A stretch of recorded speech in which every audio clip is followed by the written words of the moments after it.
Beautiful. बचपन में कितनी मासूम थी, अब देखो।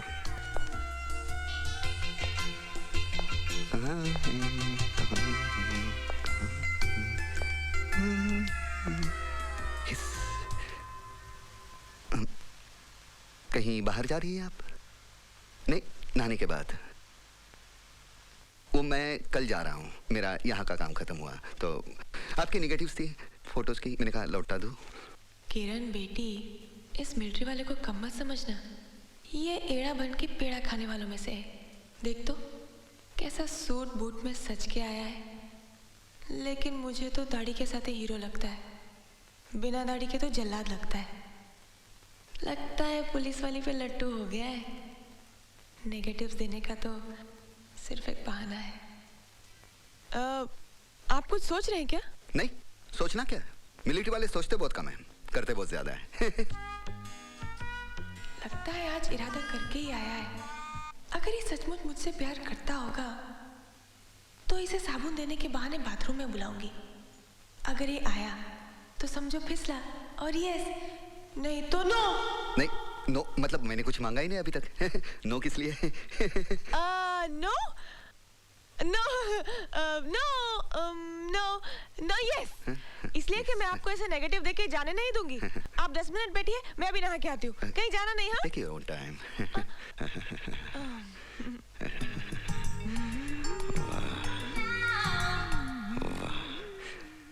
क्या बारूद है, एक ही धमाके में फिट हो जाऊंगा। आज तो कुछ बात करके ही रहूंगा। अगर मामला फिट हो गया तो पूरी रेजिमेंट में हंगामा मच जाएगा। वाह, अजीत आर्या क्या बीवी लाया है। यस यस यस, मैंने तो कुछ कहा भी नहीं और आपने यस कह दिया। यस मतलब मैं चाय पी के जाऊंगा। यस, आप नहा लीजिए इत्मीनान से, नो प्रॉब्लम। गेला रे गेला, ये मिलिट्री वाला तो काम से ही गया।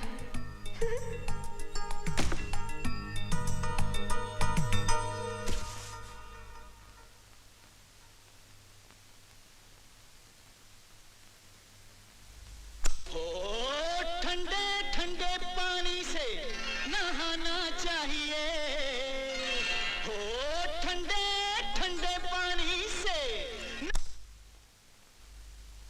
अजीत जी, मैं साबुन भूल गई हूँ। अब टॉवल भी निकाल दिया है और टब में हूँ। प्लीज जरा साबुन लेके आएंगे? वही पड़ा है, देखिए आपके पास।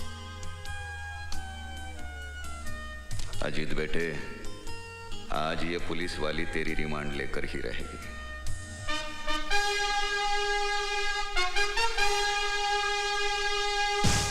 चलो कोई बात नहीं, वो पुलिस वाली है तो मैं भी मिलिट्री वाला हूं, मुझे भी कोर्ट मार्शल अच्छी तरह आता है। रेडी फॉर ऑपरेशन धुलाई।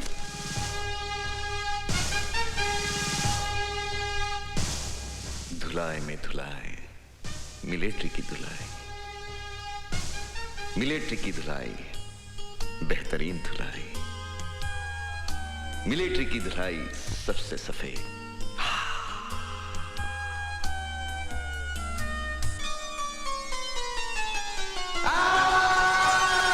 मुझसे शादी करोगे ना अजीत? बोलो ना, तुम कुछ बोलते क्यों नहीं? लगता है पुलिस वाली बाथरूम में ही पिघल गई। हिस।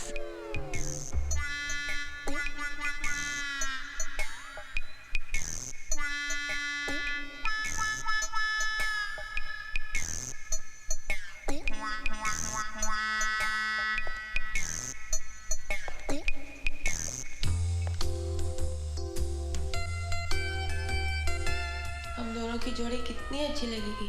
तो मिलिट्री में, मैं पुलिस में, दोनों वर्दी वाले, दोनों वर्दी पहन के काम पे जाया करेंगे। और हमारे 2 बच्चे होंगे। हाँ, हम एक को मिलिट्री में डालेंगे, एक को पुलिस में, एक को मिलिट्री में, एक पुलिस में, एक मिलिट्री में, पुलिस में, मिलिट्री में, पुलिस में, मिलिट्री में, पुलिस। आइए ना। नहीं, मैं नहा के आया हूँ, आप नहा लीजिए। नहीं नहीं नहीं। देखिए देखिए देखिए, देश की हालत वैसे भी बहुत खराब है। मिलिट्री वालों को और पुलिस वालों को हर काम साथ साथ मिलकर करना चाहिए। हाँ, बहुत जरूरी है। यस हाँ यस यस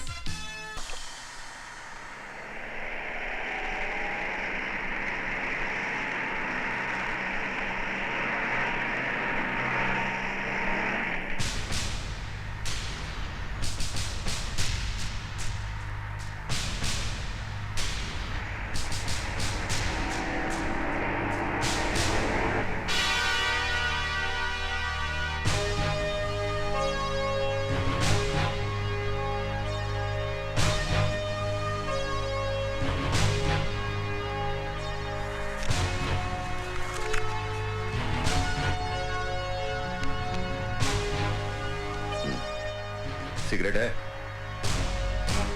सॉरी, सिगरेट के पैकेट में बीड़ी है, बीड़ी। दादा भाई की असली पसंद नहीं है। पीना छोड़ दिया क्या? बिल्कुल नो स्मोकिंग।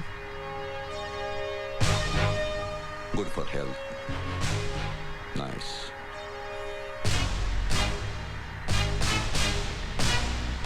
बकबक करना भी छोड़ दिया क्या? हैं? अरे भैया हसौड़ा, यूं चुप रहने से कोनो फायदा नहीं होवत। अब जहां जा रहे हो ना, वहां ऐसा आदर सत्कार किया जाता है कि गूंगे भी गजल ठुमरी गाना शुरू कर देते हैं। हम हैं बनारस के भैया उम्र आ। चम्मच खड़ा करो क्या? चम्मच। वो फुर फुर करके चाय पीना भी छोड़ दिया। यार ये छोड़ने के मामले में बड़े माहिर हो तुम। आज ये छोड़ दिया, इसके पहले बीवी बच्ची को छोड़ दिया, उसके पहले तो हद कर दी। अपनी ड्यूटी, अपना फर्ज, अपनी वफादारी छोड़कर सीधे गद्दार बन गए। गद्दार नहीं हूं मैं, नहीं हूं मैं गद्दार। असलियत जानना चाहते हो तो अपने खून के उबाल को रोको और सुनाओ। ये कोई नौटंकी नहीं है, ये हकीकत है, हकीकत।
ये नहीं हो सकता जंगी जी, तुम समझ नहीं रहे हो, मिलिट्री का मामला है। आज तक हमने तुम्हारे हर मामले को सुलझाया, चाहे वो इलेक्शन का हो या फिर गंदी राजनीति में किसी को खत्म करने का। याद है इस राज्य में आतंकवाद को फैलाया किसने, उसे पैदा किसने किया? बस तुम अब शॉर्ट में समझो, हमको ज्यादा समझाने का आदत नहीं है। उन चारों को किसी भी कीमत पर छुड़ाना होगा। और हाँ, उन चारों में एक मेरा छोटा भाई शकूर भी है, जो हमारे जिगर का टुकड़ा है। और अल्लाह कसम, हम अपने छोटे भाई के नाम का फातिहा नहीं पढ़ सकते। मगर चंगेज, अगर मगर कुछ नहीं, किसी भी कीमत पर उन चारों को छुड़वाना तुम्हारे जिम्मे है। आज तक तुम्हारे हर खेल में हम जोकर बनकर खेलते आए हैं, मगर आज के इस खेल में जोकर। बस चंगेजी, आगे एक लफ्ज भी मत कहना। और एक बात ध्यान से सुनो, राजा साहब जब भी कोई खेल खेलता है तो हुक्म का इक्का अपने पास रखता है, और इस खेल में भी हुक्म का इक्का हमारे पास ही रहेगा।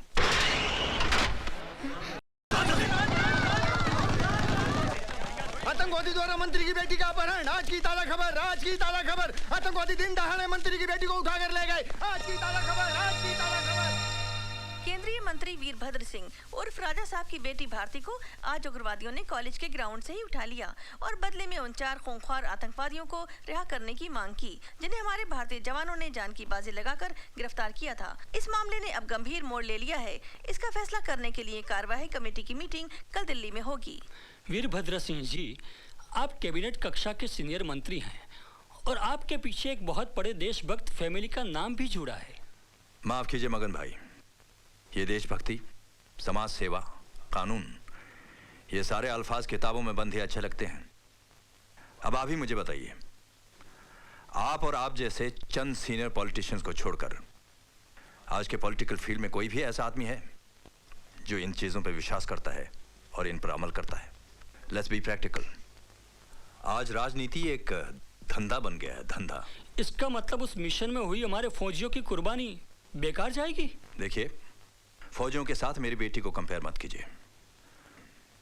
किसी भी हालत में मैं उन 4 टेररिस्टों के लिए अपनी बेटी को कुर्बान नहीं कर सकता।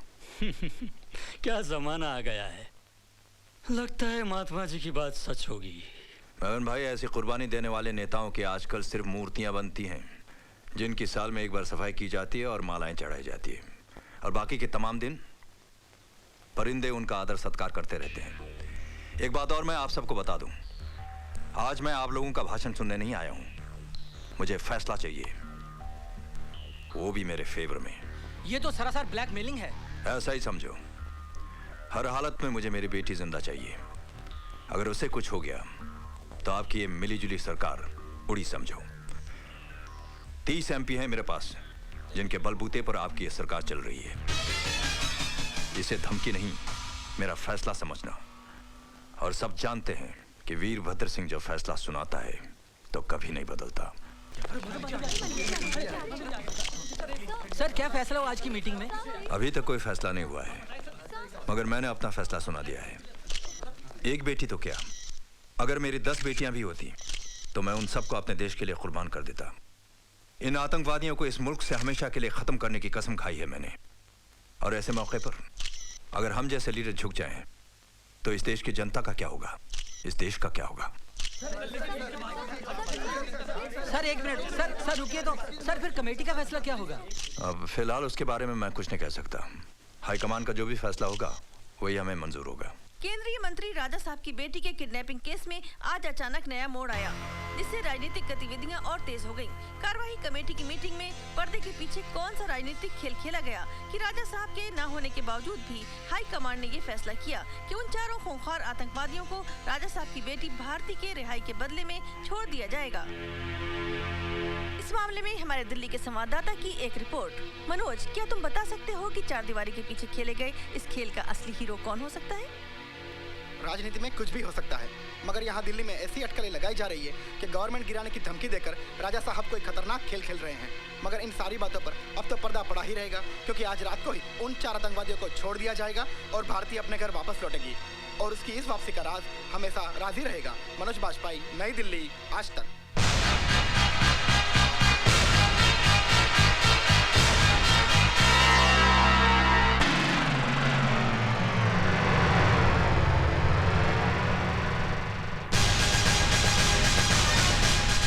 रुकिए, कहाँ जा रहे हैं आप?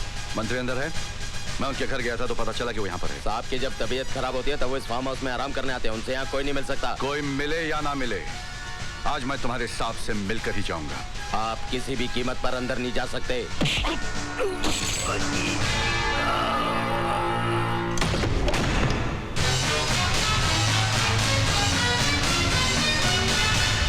पता नहीं तुम जैसे गद्दार और देशद्रोही नेता का असली रूप हमारे देश की अंधी जनता कब देखेगी। कल तक तो टीवी इंटरव्यू में बड़े बड़े भाषण दे रहे थे कि मेरी एक बेटी तो क्या, अगर मेरे 10 संतान भी होते तो मैं उसे देश के लिए कुर्बान कर देता। और एक ही दिन में सब कुछ बदल दिया, करवा दी उन 4 कमीनों की रिहाई अपनी बेटी की जान के बदले में। अरे शर्म आती है मुझे तुम जैसे गंदे नेता को देखकर।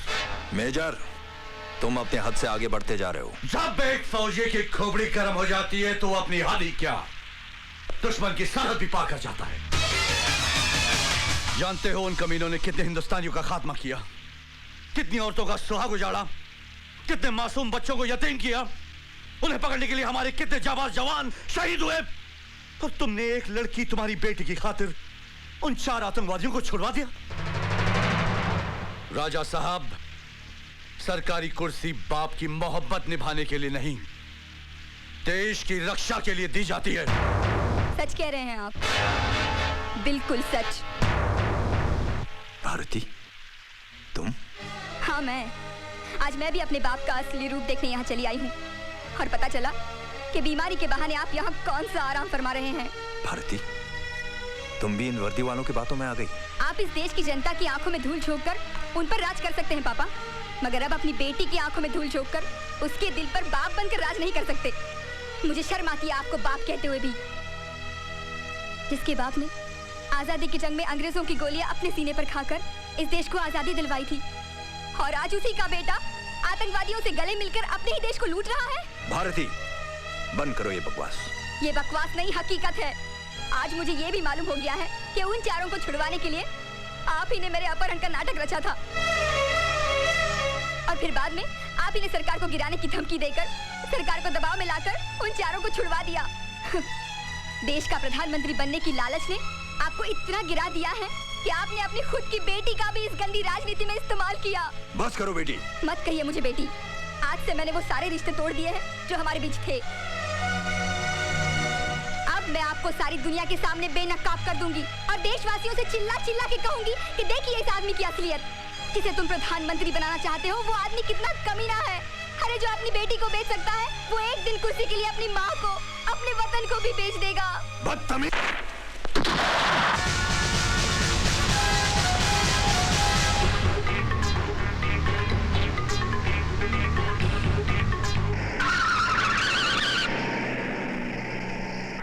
वीरभद्र सिंह आतंकवादियों से मिला हुआ है sir. What? That's not possible. उसने अपनी बेटी को भी मार दिया सर, अपनी असलियत छुपाने के लिए। जी हाँ, वो इस वक्त मेरे कब्जे में, मैं उसे हेडक्वार्टर ले आ रहा हूँ sir.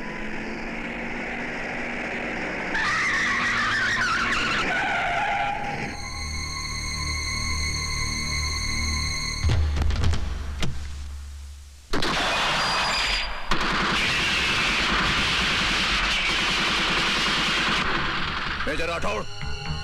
Come in, major Rathore. Major Rathore, come in over.